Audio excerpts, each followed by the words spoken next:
The heat pressed down on the valley like an iron weight, wrapping itself around the Marine Rangers with every step they took. Their boots sank into loose gravel, grinding against rock with each careful stride. The midday sun burned overhead, making the horizon ripple in waves of distortion. The squad moved in silence, except for the occasional clink of gear or the soft murmur from the radio operator checking his headset. It was supposed to be a routine patrol, a sweep through a stretch of rugged terrain where intelligence had suggested enemy activity was light. But every Marine knew that routine never truly meant safe. The valley stretched out ahead of them, wide at the base, but pinched by sheer cliffs on either side. Jagged rock outcroppings cast dark shadows, perfect hiding spots for anyone watching from above. Sergeant Davis, the team leader, kept his eyes scanning the ridgelines. He'd learned long ago that danger almost always came from the high ground. His gut told him the quiet was wrong, the silence too absolute, like the earth itself was holding its breath. "Eyes up," Davis muttered into his throat mic. His men responded with a series of low affirmatives. The squad advanced another 50 meters, the air dry and thin when the silence shattered. The first burst of machine gun fire tore into the valley from the eastern ridge. The sound was deafening, a rattling scream of hot lead ripping into stone. Bullets kicked up dirt and sparks as they slammed into the ground and ricocheted off rocks around the Marines. Instantly, the patrol broke for cover, instincts honed by endless drills taking over. "Contact right!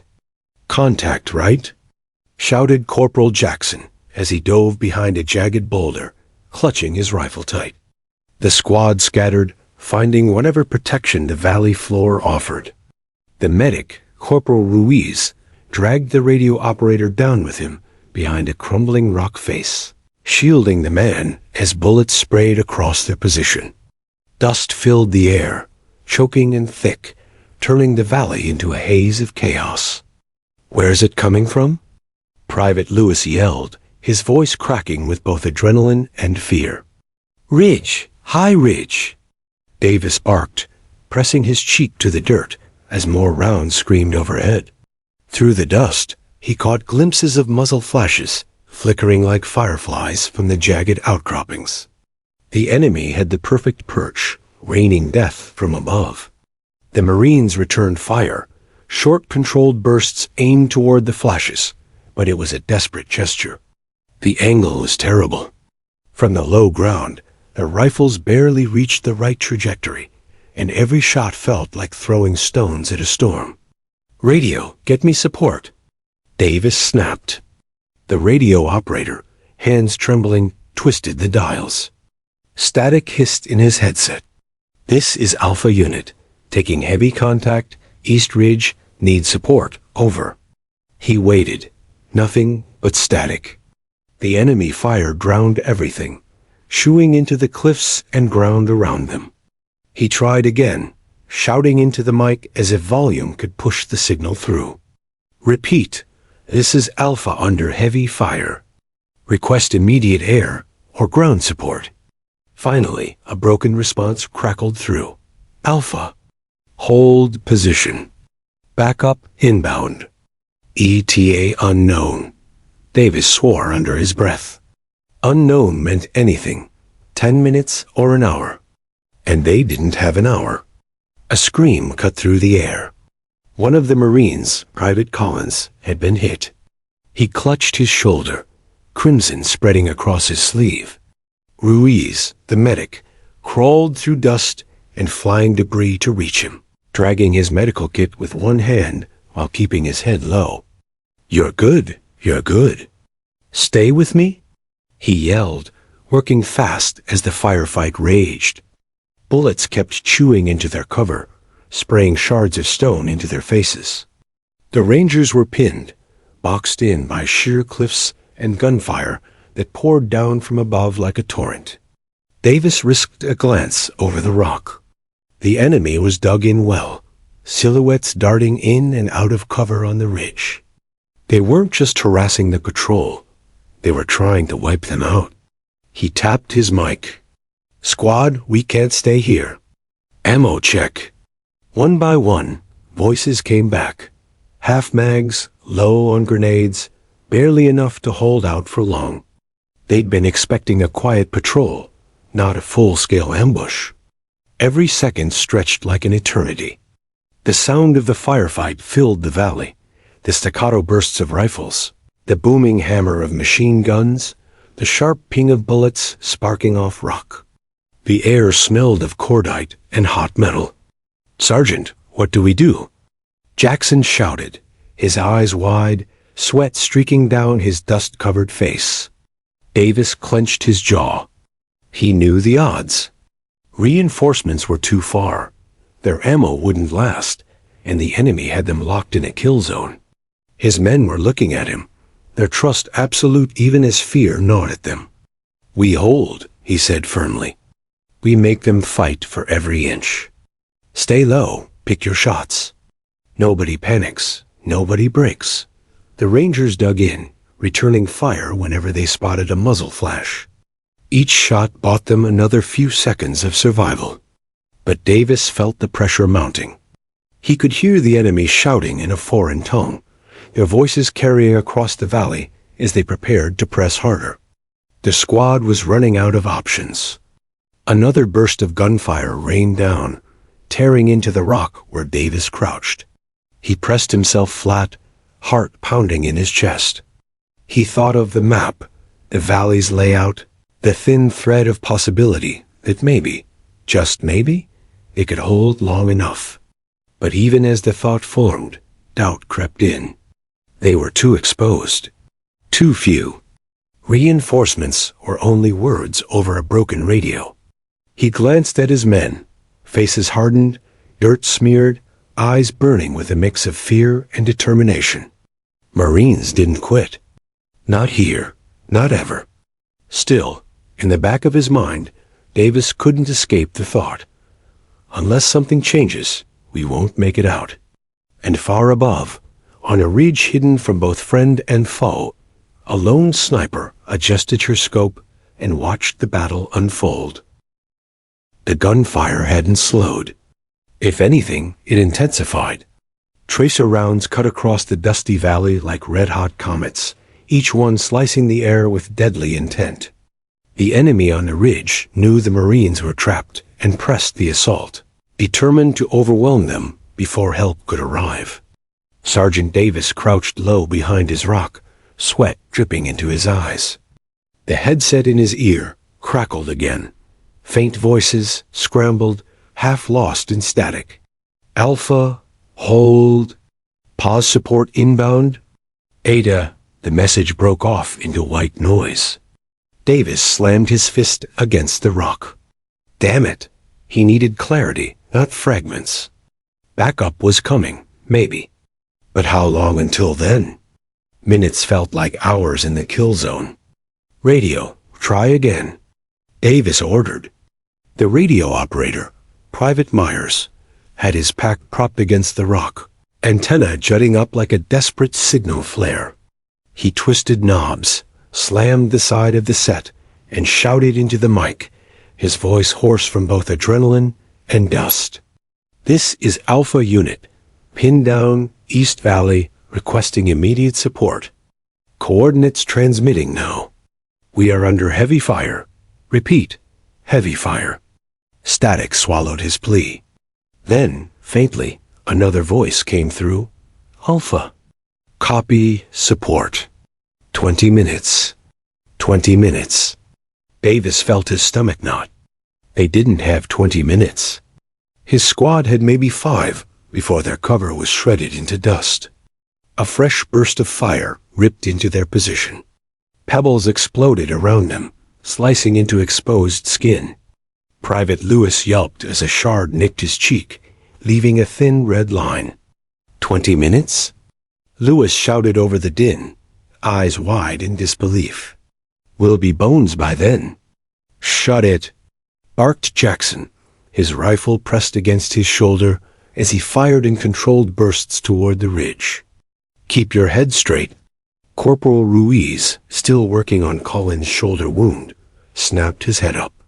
"Sergeant, he's stable, but we're boxed in here. We need to move, or we're dead." Davis scanned the valley. The eastern ridge blazed with enemy fire, but now he caught movement on the opposite slope. Shadows slipping from cover to cover, closing in. They weren't just holding the ridge. They were flanking. The ambush was tightening like a noose. Eyes left. Eyes left. Davis shouted. Rifles barked, the squad shifting fire. Bullets cracked through the haze, some finding their marks, others sparking against stone. The enemy ducked, but kept coming, patient, disciplined. This wasn't random militia fire. These fighters knew how to box in Marines. "Sergeant." Myers called out, still clinging to his radio. "Signal's breaking. They said support is coming, but it won't be fast enough," Davis finished grimly. He crouched lower, pulling his map from his vest, spreading it against the dirt. He studied the terrain with a soldier's instinct, his brain calculating angles, cover, possible fallback positions. Nothing looked promising. They were in a bowl of stone, cliffs high, exits narrow, and enemies above. "Options, sir?" Jackson asked, his tone steady, but his eyes betraying the strain. "Hold, fight smart. Lead them until help arrives," Davis said. He looked around the squad, one by one, making sure they saw his resolve. "We're Marines. We don't fold." "Roger that," Jackson said, slamming a new mag into his rifle.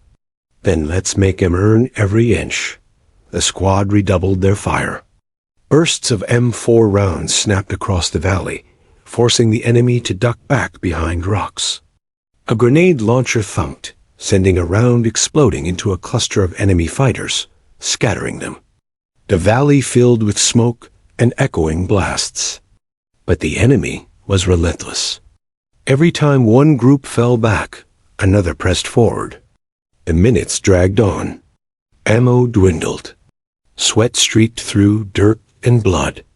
The air was so thick with dust and cordite that every breath burned.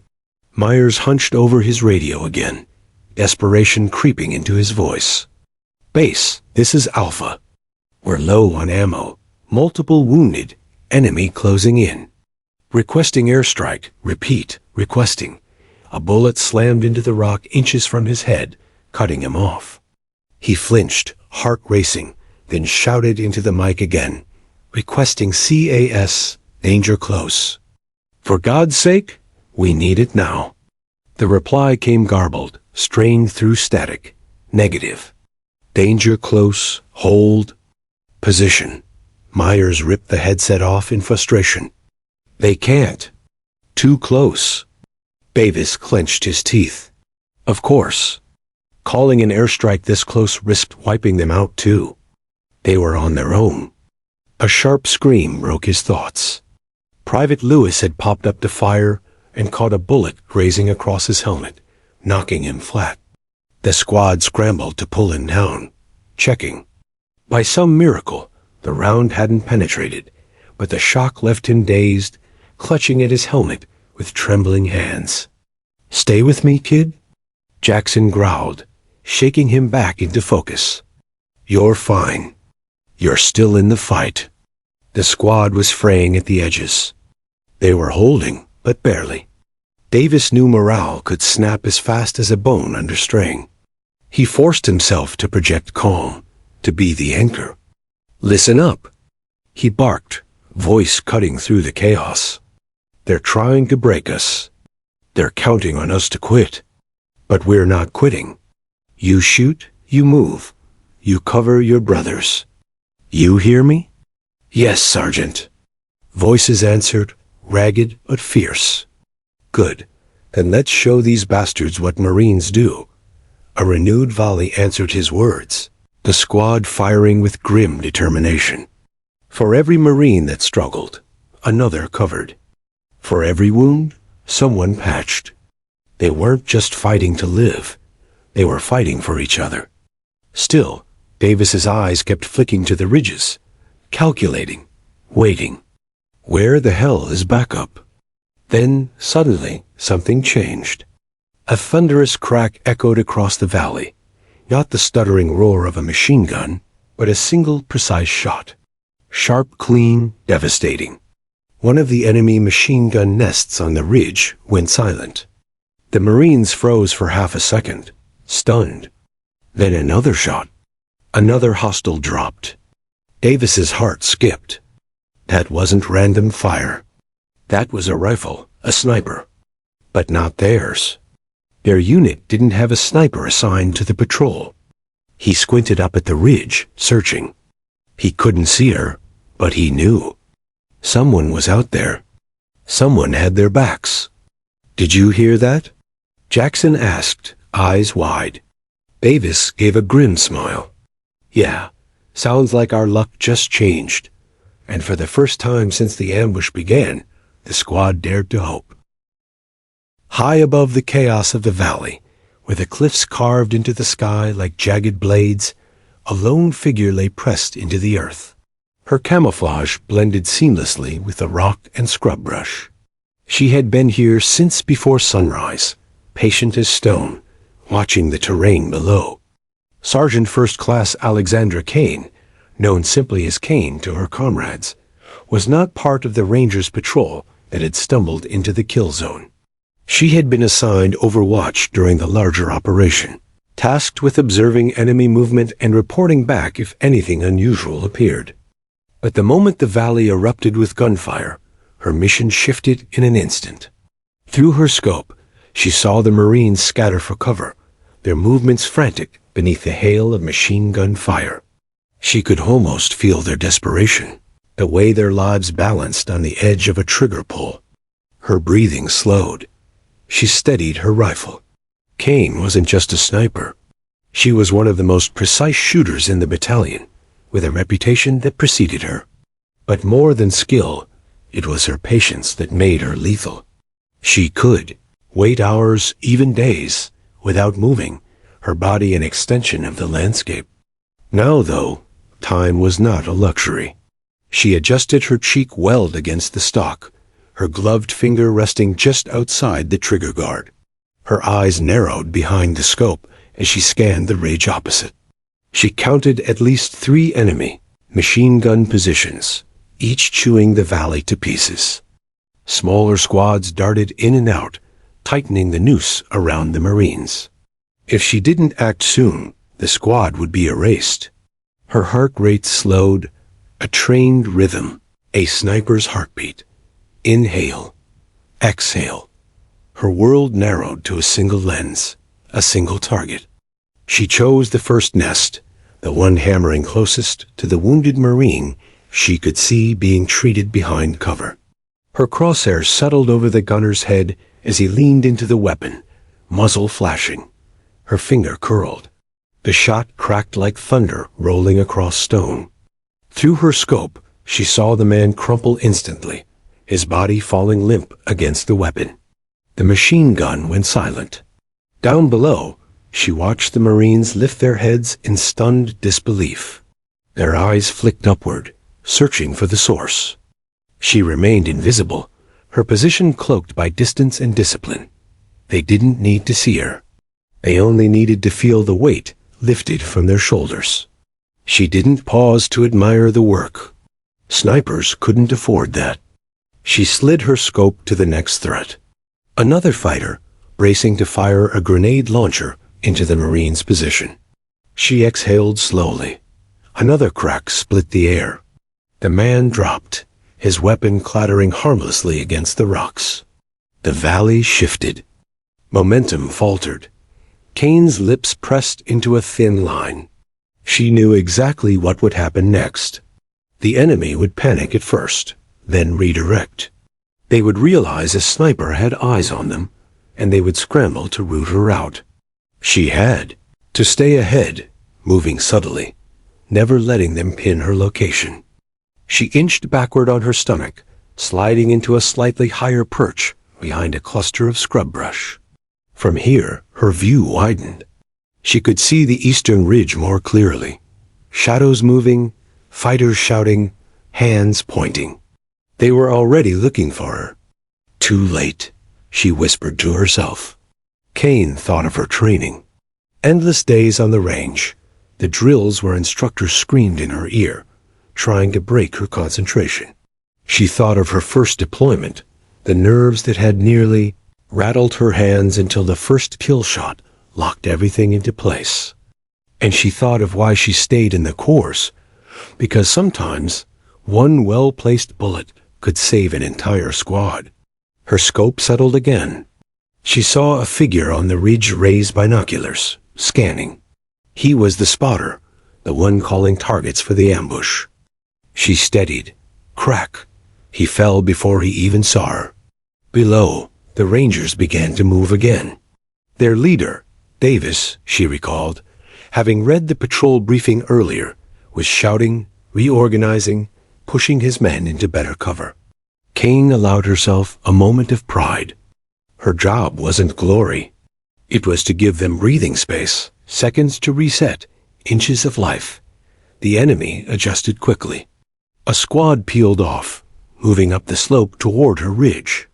They were disciplined, not panicked militia, but fighters who knew the danger of a sniper. Kane tracked them through her scope. One by one, they tried to slink forward. One by one, they fell. She fired deliberately, never rushing.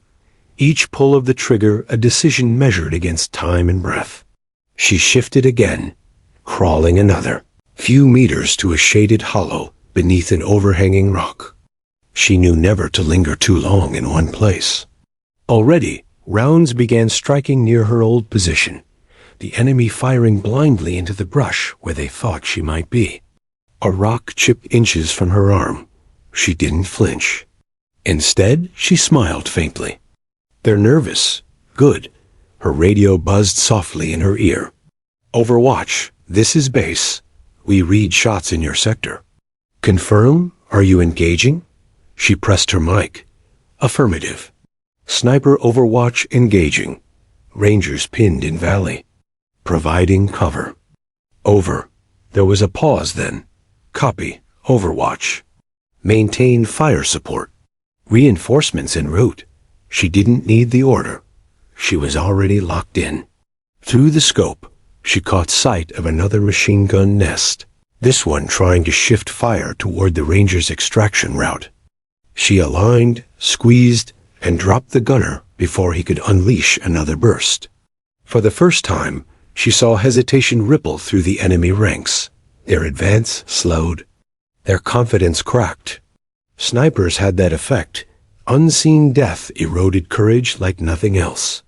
Still, Kane knew the battle was far from over. The Rangers below were bleeding, running low on ammo. Reinforcements were minutes away, but minutes stretched like eternity in combat. Her rifle was their bridge to survival. She checked her mag. Almost half gone. She reached into her pouch, sliding another into place with methodical calm. Her eyes returned to the scope. In the valley below, she saw Davis rallying his men, pointing toward a cluster of rocks that offered better protection. They moved, covered by her invisible shield. For every enemy that tried to expose them, her bullet was waiting. Her world was reduced to rhythm. Scan, breathe, squeeze, shift. Each shot a promise. From her vantage, she was both guardian and executioner, the silent force keeping the valley from swallowing the Marines whole. And as the sun dipped lower, casting long shadows over the cliffs, Kane whispered under her breath, a mantra only she could hear. Not today. Not on my watch. The valley had been hell. For what felt like an eternity, the Marines had been trapped under the crushing wake of gunfire. Their survival measured in the few inches of stone shielding them. Each man had felt the inevitability pressing down, that at any second, the next burst could be his last. And then came the crack. Not the ragged stutter of their rifles, or the brutal roar of enemy machine guns. This sound was different, clean, sharp, singular, Davis knew it instantly. His head snapped up, ears straining. He'd heard thousands of gunshots in his life, but a sniper rifle had a distinct voice, heavy, decisive, final. The machine gun nest that had been hammering their right flank suddenly went silent. Davis risked a glance over the rock. The gunner slumped lifelessly over his weapon, his assistant scrambling backward in shock. A ripple of disbelief surged through the squad. "What the hell?" Jackson muttered, eyes wide. "Sniper," Davis said simply, voice low but sure. "Someone's watching over us." Before the words left his lips, another crack echoed across the cliffs. A grenade launcher-wielding fighter dropped where he stood, his weapon clattering uselessly against stone. The Marines ducked back into cover, hearts pounding for a new reason hope. Private Lewis let out a laugh, shaky but genuine. "You hear that? Someone's out there. We're not alone." The squad's eyes met, a silent current of relief and disbelief passing between them. Reinforcements hadn't arrived, but in that moment, they realized something just as valuable. An angel with a rifle was perched on high ground, cutting threads in the enemy's web. The enemy felt it too. Shouts in a foreign tongue rose across the ridge, urgent and angry. Fighters ducked lower, pressing against stone, hesitant to expose themselves. A sniper was in play, and even the bravest among them knew what that meant. Death could come with a single careless peek. Davis seized the moment. He slammed his hand against the rock to get his men's attention. "Listen up. Whoever's out there, they're giving us an opening. We move with their fire. Stay tight, cover each other. We're not done yet." The squad nodded, eyes sharp, the despair that had weighed them moments before, now tempered into determination. Above, Kane reloaded smoothly, her hands steady, movements efficient. Through her scope, she watched the enemy scatter, their lines faltering. She had opened the door. Now it was up to the Rangers to step through it. Another fighter leaned to fire down into the valley. Kane exhaled, squeezed, and sent him tumbling backward. Her breathing didn't quicken. Her heart didn't race. Each shot was deliberate, each one carved from the calm inside her. Below, Davis gave the signal. "Move! Go, go!" The Marines broke from their positions in bursts, sprinting to stronger cover. Jackson and Lewis dashed first, sliding behind a cluster of rocks 10 meters forward. Ruiz and Collins, still bleeding but mobile, followed under covering fire. Each time an enemy tried to track them, Kane's rifle answered. Her bullets cleared lanes, carving invisible shields around their movements. The Rangers could feel it now, the battle shifting, the suffocating weight lifting.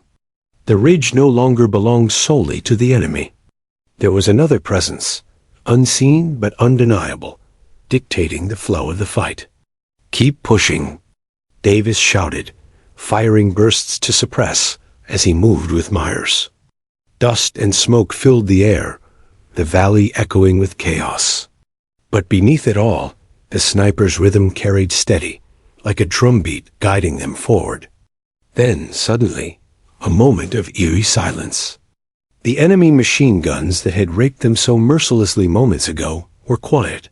Fighters huddled low, afraid to raise their heads. For the first time, the Rangers weren't reacting, they were acting. Jackson glanced back at Davis, panting.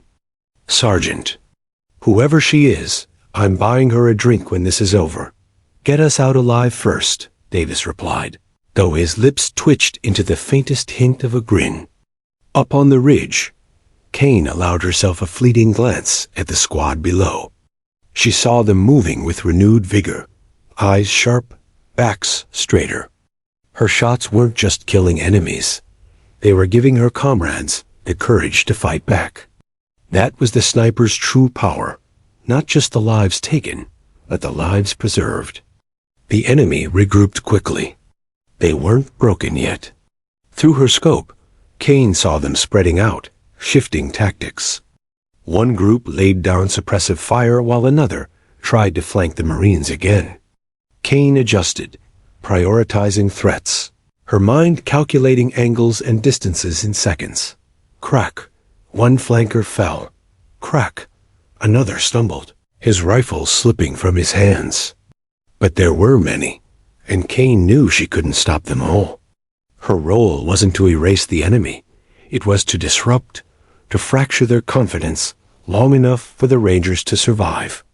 Below, Ruiz dragged Collins into firmer cover, slapping a fresh bandage over the wound. "You're still breathing, brother."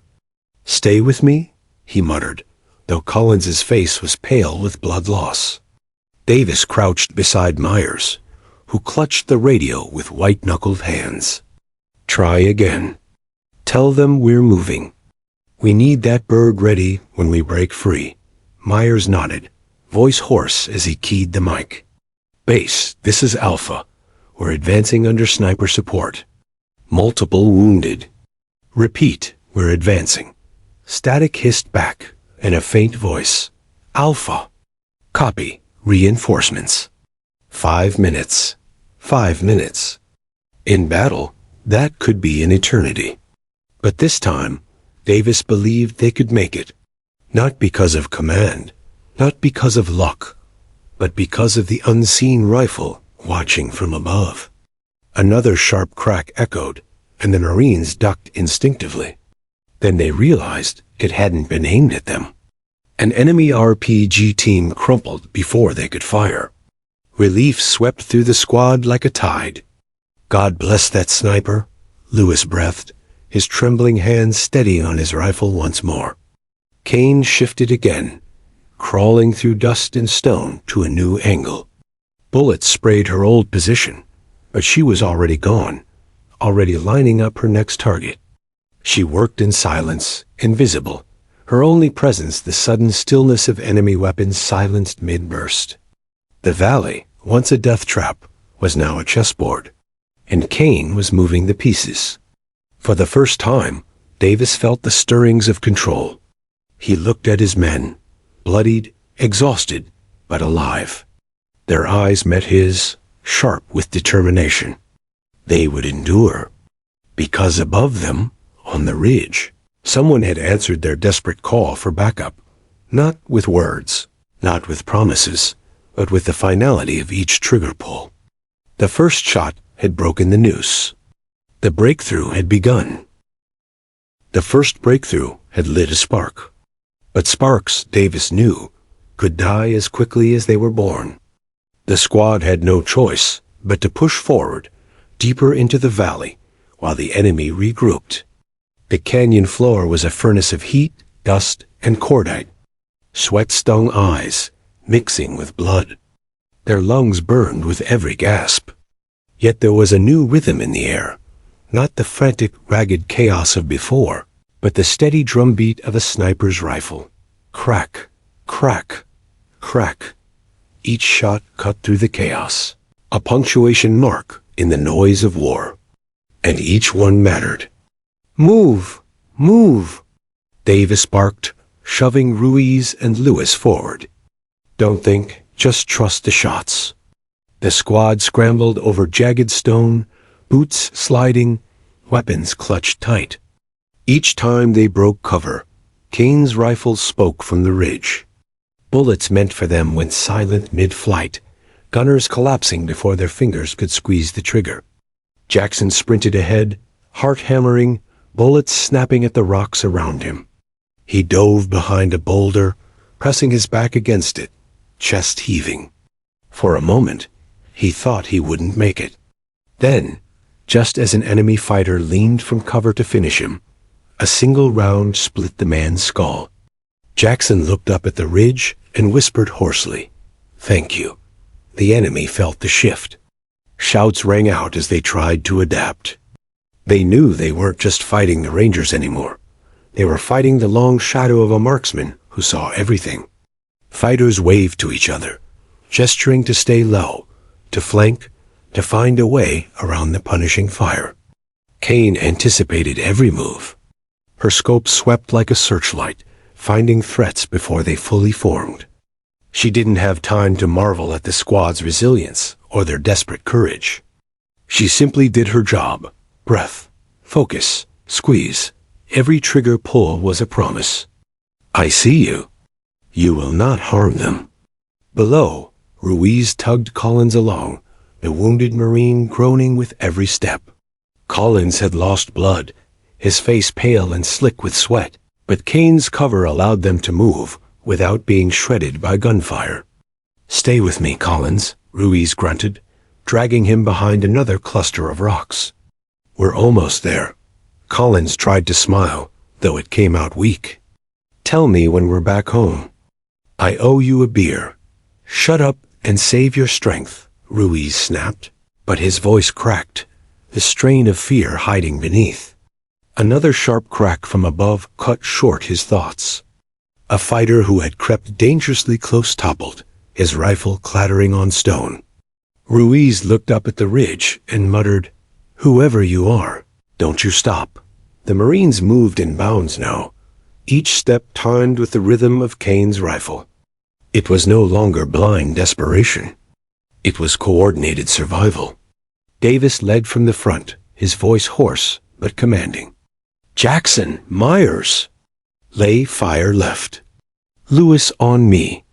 They obeyed without hesitation, not because they weren't afraid, but because they trusted that each time they moved, the unseen sniper would carve open a path. Up on the ridge, Kane felt the battle tighten. Her rounds were hitting, but the enemy was learning. They stopped exposing themselves recklessly. They darted in shadows, used blind fire, and shifted positions constantly. She had to read them like a book, anticipating their movements before they unfolded. She adjusted, rapid-firing 3 shots in succession. One enemy gunner, then his assistant, then a third who had thought himself hidden behind a crumbled wall. Each fell in turn, the shots so precise and quick that the Marines below barely registered the sequence before the threats were gone. The squad's morale surged. They shouted to one another, voices alive with adrenaline. "Keep going. We've got this. She's clearing the way." For the first time, they weren't prey. They were survivors fighting their way out of the kill zone. The enemy, frustrated, shifted tactics again. Kane caught sight of it through her scope. 2 men setting up an RPG launcher, their aim fixed on the cluster of rocks where Ruiz and Collins sheltered. Her finger twitched on the trigger. Not them. Not today. Crack, the gunner fell. The assistant lunged for the weapon. Crack. He dropped next to it, lifeless before his fingers brushed the grip. Ruiz exhaled a breath he hadn't realized he was holding. He pressed his forehead against Collins's shoulder, whispering, "Still with me? You still breathing?" "Barely," Collins rasped, "but yeah." "That shot saved us." Kane reloaded, chambering fresh rounds, her eyes never leaving the valley. She was running low on ammunition. Every sniper knew the count instinctively. But she pushed the thought away. Each shot had to matter. Each one was worth the weight of the lives below. The squad continued their push. Davis checked their spacing, guiding them forward, his rifle firing in short bursts. Dust swirled, sweat poured, and exhaustion clawed at every muscle. But Kane's cover fire made the impossible possible. At one point, Lewis stumbled, slipping on loose gravel. An enemy spotted him, rifle rising. But before Davis could shout, before Lewis could recover, a round cracked and the enemy collapsed mid-step. Lewis scrambled up, gasping, "She's watching us." "She's really watching us." Davis didn't reply, but his chest swelled. The sniper was more than support now. She was their lifeline, their guardian on high. Another wave of fighters tried to rush the Rangers, hoping sheer numbers could overwhelm them. Kane's rifle answered relentlessly. She picked off the leaders first, scattering the rest. Her fire was no longer just precision, it was suppression. Every crack kept heads down, Every strike shattered momentum. To the Marines below, it was a rain of cover fire. Not wild, not chaotic, but devastatingly effective. The valley trembled with the balance shifting. The Rangers weren't just surviving anymore. They were winning ground. Step by step, shot by shot, they clawed toward the extraction point. Myers, clutching the radio, shouted over the din. "Command says birds 3 minutes out." 3 minutes. They could make it. But Kane knew 3 minutes was a lifetime in combat. She adjusted her scope, her hands steady, even as her body screamed with fatigue. The enemy wasn't done. She could see it in their movements. Desperation breeding recklessness. A fighter sprinted into the open, AK blazing. Crack. He fell. Another tried to lob a grenade. Crack. His hand went limp mid-throw, the explosive rolling harmlessly down a slope. Her shots weren't just killing. They were shaping the battlefield, dictating where the enemy dared to move. Below, the Marines felt it too. Jackson, adrenaline surging, laughed despite himself. They're scared of her. You see that? They don't even want to stand up. They'll break, Davis said, eyes hard, rifle raised. We just need to hold on. The squad pressed forward, their confidence renewed, each step a testament to the shield raining down from above. And on the ridge, Kane whispered to herself, low and steady, as she lined up her next shot. You're not touching them. Not while I'm here. The rain of fire continued, each crack echoing like thunder in the valley. And for the first time since the ambush began, survival didn't just seem possible. It felt inevitable. The battlefield had changed shape. Where chaos once reigned, there was now order. An order carved by the steady crack of Kane's rifle. Each shot was a blade cutting through the enemy's momentum. Each kill a stone stacked onto the fragile wall of survival around the Marines below. But war has a rhythm of its own, and enemies learn fast. The fighters spread out, voices echoing in harsh commands across the cliffs. No longer reckless, no longer charging blindly. They understood now. The squad wasn't surviving because of their own numbers. They were surviving because of the ghost on the ridge. The sniper, Kane. Through her scope, Kane saw it unfold. Enemies no longer exposed themselves for long shots. They stayed low, crawled, shifted. They weren't trying to overrun the squad anymore. They were hunting her. It began with probing fire. A burst of rounds smacked against the rocks around her perch, spraying dust. Kane flinched instinctively, but didn't retreat. Her ghillie suit and careful positioning had kept her concealed, but luck only lasted so long. She crawled 2 feet to the left, adjusting her scope. A fighter with binoculars was scanning the ridge. Kane held her breath. Exhale. Squeeze. Crack. The man slumped, the binoculars slipping from his hands. For a moment, silence. And another burst of fire raked her position. Bullets chipped stone, whining close enough to sting her cheek with flying grit. They knew. Below, Davis and the squad realized it too. The rhythm of shots from the ridge faltered slightly, the steady beat replaced by bursts of counterfire echoing off stone. Davis's stomach clenched. If they zeroed in on her, if she went down, they'd be swallowed whole. Sergeant. Jackson shouted, ducking as a burst ricocheted nearby.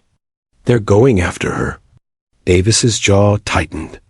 He fired a burst toward a shadow of movement, forcing an enemy to duck back. All the more reason we move faster. We stay alive, we draw fire, we give her less to carry alone. But his words didn't erase the truth. Their survival balanced on her trigger finger, and the enemy wanted nothing more than to silence it. On the ridge, Kane shifted positions again.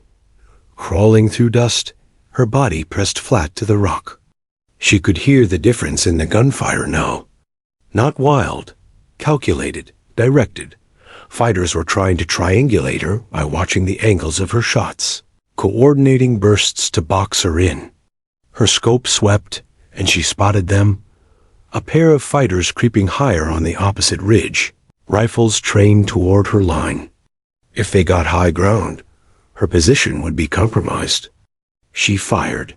Crack. One dropped. The second flinched, rolling behind cover.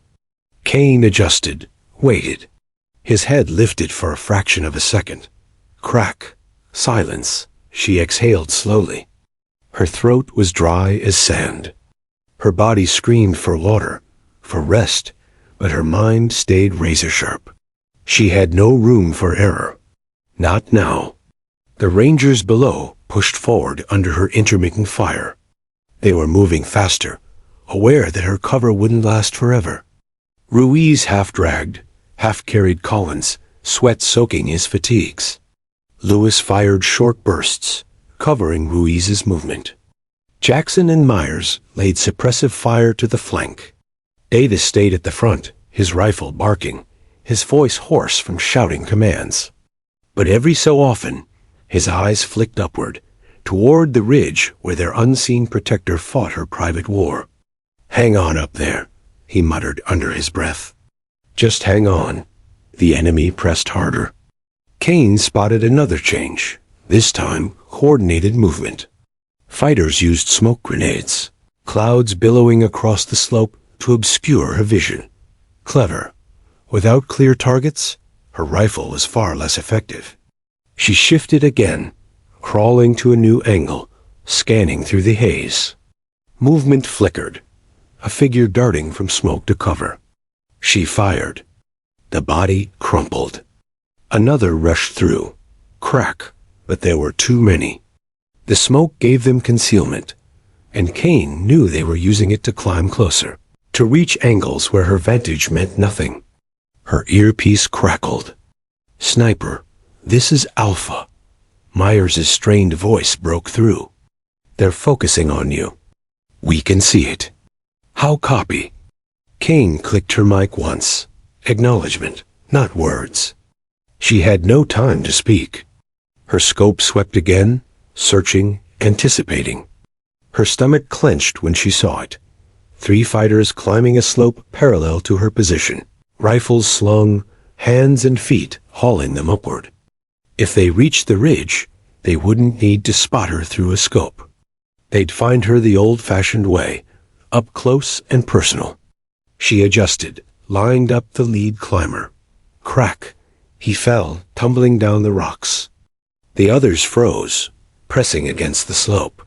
Kane reloaded, her fingers smooth but her heart hammering. One more shot. Crack. The second slumped, sliding limp. The third pressed tight against the slope, refusing to move. Smart. He knew firing upward exposed him. He was waiting, patient as stone. Kane adjusted, scanning for an angle. None. He was dug in. She'd have to wait. Meanwhile, below, the Rangers fought like men possessed. They laid down fire at any movement, their bullets carving streaks through dust and smoke.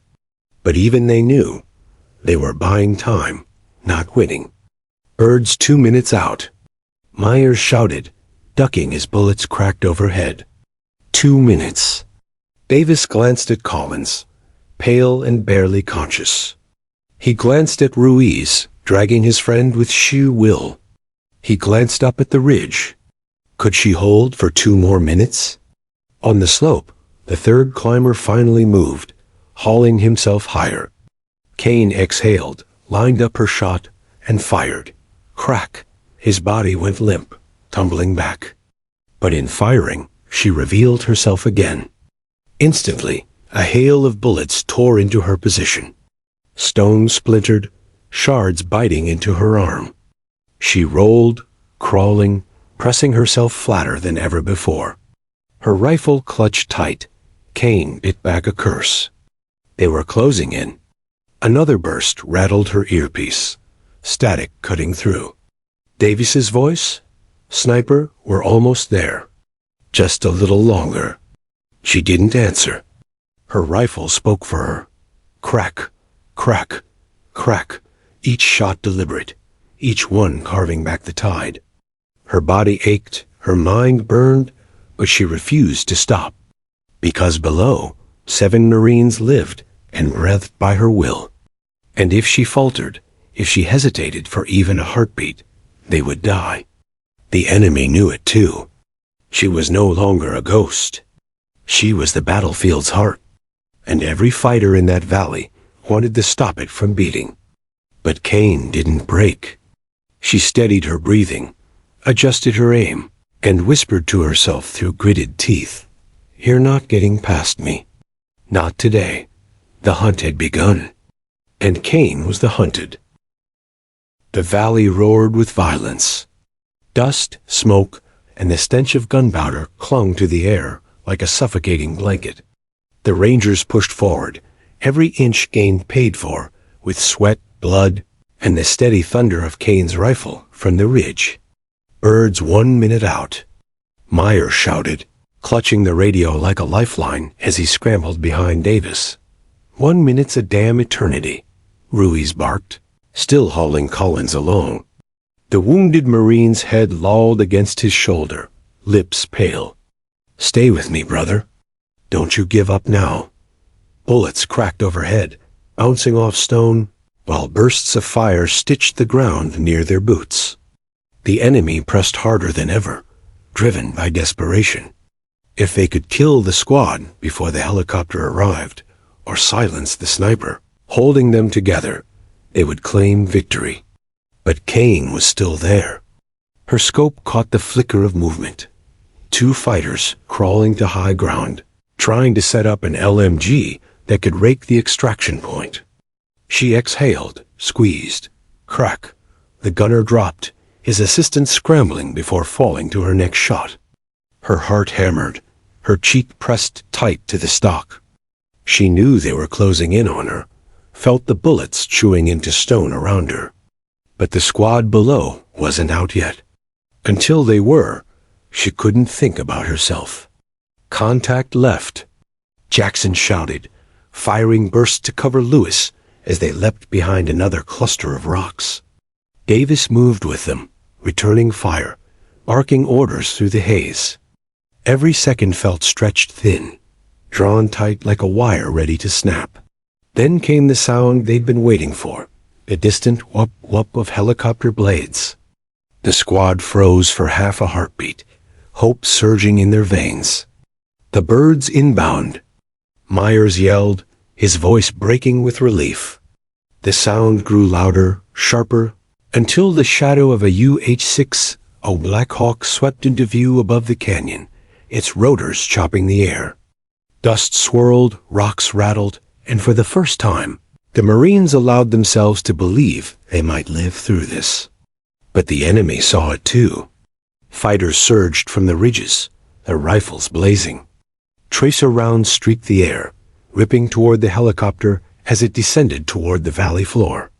RPG teams scrambled into position, determined to cut the lifeline before it touched ground. "Push, move, move, move," Davis bellowed. His voice was raw, shredded from hours of shouting, but his men obeyed without hesitation.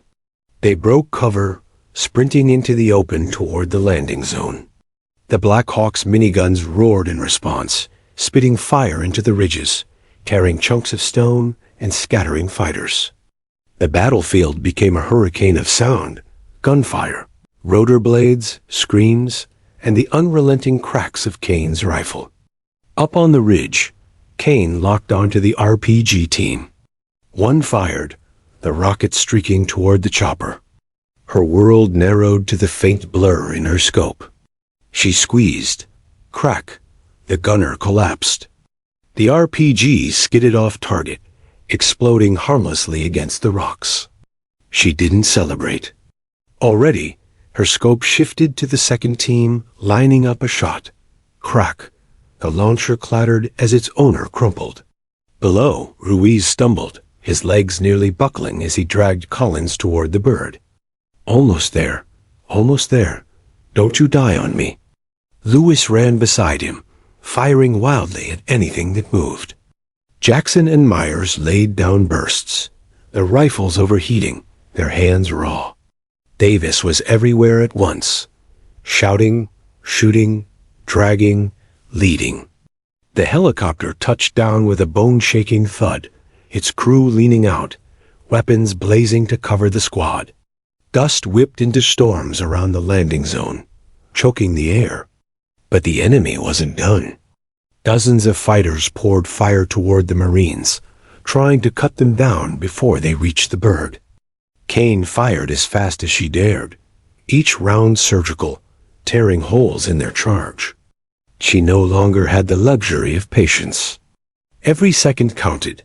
Every delay meant another Marine might not make it. Her rifle cracked, a storm of precision. She dropped gunners, cut down flanking fighters, shattered their momentum. But her ammo was dwindling. She could feel the weight of the last magazine in her pouch. Her count ticked in her head. 7 shots left. She focused. Prioritize. RPG first. Then machine gun. Then the ones closest to the squad. Crack. An RPG team fell. Crack. A machine gunner slumped over his weapon. 5 rounds left. Below, Ruiz collapsed at the ramp of the helicopter, dragging Collins with his last ounce of strength. Crewmen hauled Collins aboard, shouting over the storm. Ruiz sagged, exhausted, but alive. Lewis clambered up next, followed by Jackson and Myers. "Davis, go!" Myers shouted. But Davis stayed, laying bursts, his rifle screaming in his hands. Not until everyone's on. Kane shifted again, sighting another fighter aiming at Davis. Crack. He fell. 4 rounds. "Go, Sergeant." Jackson bellowed from the ramp, reaching out. Davis turned, sprinting the last stretch, diving onto the bird as its crew pulled him in. The squad was aboard. Kane allowed herself one sharp breath of relief. But it wasn't over. The enemy surged, desperate, knowing they were about to lose their prey. Another RPG arced upward, streaking toward the helicopter. 3 rounds left. She steadied her scope. Exhale. Crack. The gunner toppled, his rocket exploding short. The Black Hawk lifted, its rotors beating the air into chaos. Dust swirled, the valley shrinking below. The Rangers were safe. But Kane wasn't. From her perch, she watched them ascend, her rifle still in her hands, 3 rounds chambered. Fighters closed in on a ridge, furious, relentless. She reloaded out of instinct, even as her chest heaved, even as exhaustion threatened to drag her down. Her mission wasn't complete until the squad was out of range. The Black Hawk banked hard, climbing into the sky. Davis, bruised and bloodied, looked back through the open ramp. His eyes scanned the ridge. He saw nothing, only smoke, dust, and flashes of gunfire. "Where is she?" He shouted over the roar. No one answered. On the ridge, Kane crawled backward, shifting to her final fallback position. Bullets chewed into stone, fighters shouting as they closed in. But her focus never wavered. She raised her rifle one last time, lined up her scope on a machine gunner, trying to fire into the helicopter's tail. Crack. He fell. 2 rounds left. Another aimed high, tracking the retreating bird. Crack. Gone. 1 round left. Kane exhaled, her lips dry, her body trembling. She whispered to herself, almost like a prayer. 1 more. Through her scope, she tracked the last RPG gunner lifting his weapon. She squeezed. Crack. Silence. The helicopter soared out of range, carrying the squad to safety. Kane lowered her rifle, her body sinking into the dust. Fighters still closed in, shouting, firing, but she no longer cared. She had done her job. She had brought them home. Her lips curled into the faintest smile as she whispered into her radio, voice hoarse but steady. "Alpha." "You're clear." Static hissed, Then Davis's voice broke through. Urgent, strained, sniper? Sniper, do you copy? But the ridge gave no answer. Only the echo of the last shot lingered in the valley, a final promise fulfilled. The Black Hawk surged into the sky, its rotors beating away the chaos below. Dust and smoke from the valley stretched out like a battlefield memory, fading as the chopper climbed above the cliffs. Inside, the Rangers huddled together, bruised, bleeding, exhausted, but alive. Silence filled the cabin for a moment, broken only by the distant thrum of the rotors. Davis sank against the wall, his hands trembling slightly as he pressed a rag to a small wound on his forearm. He looked around at his squad, Lewis, chest heaving, Jackson, covered in dust and sweat, Ruiz clutching Collins, who was pale but stable, and Myers still gripping the radio, as if it could tether him to the ridge they'd left behind. They made it, Jackson whispered, voice hoarse, almost disbelieving. Yeah, Davis murmured, eyes narrowing as he scanned the valley below through the open hatch. His jaw clenched, but she's still up there. No one answered immediately. Each of them remembered the ridge, the invisible force that had carved a path through enemy fire, the sniper whose bullets had dictated their survival. Kane. Myers finally spoke, voice trembling. Sergeant, we owe her everything. She saved us all. Davis nodded, silent for a long moment, remembering each precise shot, each calculated suppression that allowed them to crawl, stagger, and run toward the helicopter. She hadn't just provided cover. She had held the line of life itself. Do you think she made it? Lewis asked quietly, his eyes distant as he replayed the scene of bullets tearing through stone and enemy lines collapsing before her rifle. Davis shook his head slowly. I don't know. I prayed she did. The squad's medics worked quickly to stabilize Collins, and the rest of the men did their best to catch their breath. The helicopter hummed a steady rhythm, carrying them away from the valley that had nearly claimed their lives. Meanwhile, on the ridge, Kane crouched low, her body pressed flat against the rock. Dust and sweat clung to her fatigues. Her hands were scraped, her eyes bloodshot. Her rifle rested beside her, still warm from the last dozen shots. She was exhausted, nearly out of ammunition, but alive. She didn't move immediately. Her eyes lingered on the retreating helicopter, watching the figures she had saved disappear into the sky. For the first time that day, she allowed herself a small breath, slow and steady, letting the tension seep out of her muscles. Her radio crackled softly, Myers' voice finally coming through. Sniper. You copy? We're out. Copy. Kane whispered back, her voice dry and low. You're safe. Below, the valley was eerily quiet now, the chaos having evaporated into silence. The enemy had fled or been neutralized. The fight was over. But the scars it left were deep, earned into rocks, etched into dust, and most of all, carved into memory. Back aboard the Black Hawk, Davis finally exhaled. We need to report in, he said, voice steadier now. Get medical debrief, and find out who that sniper was. The crew nodded. But even as they spoke, the men shared glances, silent acknowledgments of the woman who had watched over them from the ridge, a guardian invisible and precise, whose actions had meant the difference between life and death. Hours later, at base, the squad gathered in a debriefing room.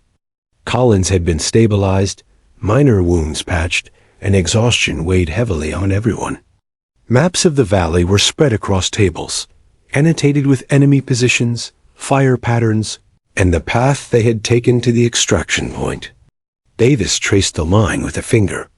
We never would have made it without her. Every shot, every movement. She held the valley for us. Every damn bullet saved a life.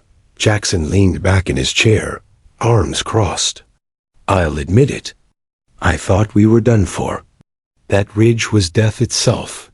Then, whoever she was, she turned it into a path. A damn lifeline. Myers, still gripping his radio like a security blanket, whispered. She could have stayed hidden, could have called it in, waited for support. But she didn't. She fought for us, personally, one woman, against all of them. The room went quiet. Each of the men remembered the bullets, the smoke, the rain of fire that had given them the chance to escape. And somewhere in that silence, a bond had formed, not just between the Rangers, but with the ghostly figure on the ridge who had shaped the battle. News came later that evening. Kane had survived her stand. Extraction teams had reached her high perch after securing the surrounding area. She had declined immediate medical attention beyond basic stabilization, insisting the squad be evacuated first. When she finally walked into the debriefing room, fatigue etched deep lines across her face. The squad stood as one. Davis was the first to speak. "You saved us," he said simply, voice heavy. "Every shot, every second, you kept us alive." "I can't thank you enough." Kane shook her head, faint smile tugging at her lips. "I didn't do it for thanks," she said quietly. "I did it because it was my job. Because someone had to hold that ridge." Lewis, still pale but smiling faintly, added, "Job or not, you're a hero. We wouldn't be here without you." There was a pause. The room was filled with quiet reverence, not the kind born of speeches or medals, but the kind that only comes from facing death together, from seeing the invisible thread of a life held in balance. Jackson, breaking the silence, clapped Kane lightly on the shoulder. "Next time we get out alive, the first round's on me. And I'm buying a hell of a lot of beers." Laughter rippled through the group, tension finally easing. But beneath it, each of them carried the memory of the ridge, of the bullets, of the woman who had turned certain death into survival. Later that night, Kane sat alone, cleaning her rifle. She traced each scratch and mark, each dent in the stock, silently replaying the day. She didn't speak, didn't boast. She only breathed, remembering the Marines' faces, the fear, the courage, the trust placed in her hands. And somewhere deep down, she allowed herself a rare moment of pride. The battle was over. The Rangers were safe. And the ridge, once a trap, once a tomb, had been transformed into a line of salvation. Word of her actions would spread through the battalion over the coming days, whispered in mess halls, noted in after-action reports, and quietly respected by those who understood what it truly meant to hold the line. Kane did not seek medals or recognition. The lives she had saved were enough. The respect earned in silence, in bullets, in the cold calculation of survival, was its own reward. For the men she saved, for the squad she had protected, for the Marines who would continue to fight and live because of her, Kane's name became legend, a reminder that courage often comes unseen, that heroes sometimes dwell in shadows, and that even in the darkest valleys, a single guardian could turn the tide of fate. And as the stars emerged over the base that night, calm after the storm, the valley lay quiet. Dust settled on the rocks. The ridge stood tall and unbroken. And somewhere, high above, a sniper's watchful eyes finally closed, just for a moment, knowing the men she had fought for were alive. The battle was done. Respect was earned. And lives had been saved, one shot at a time.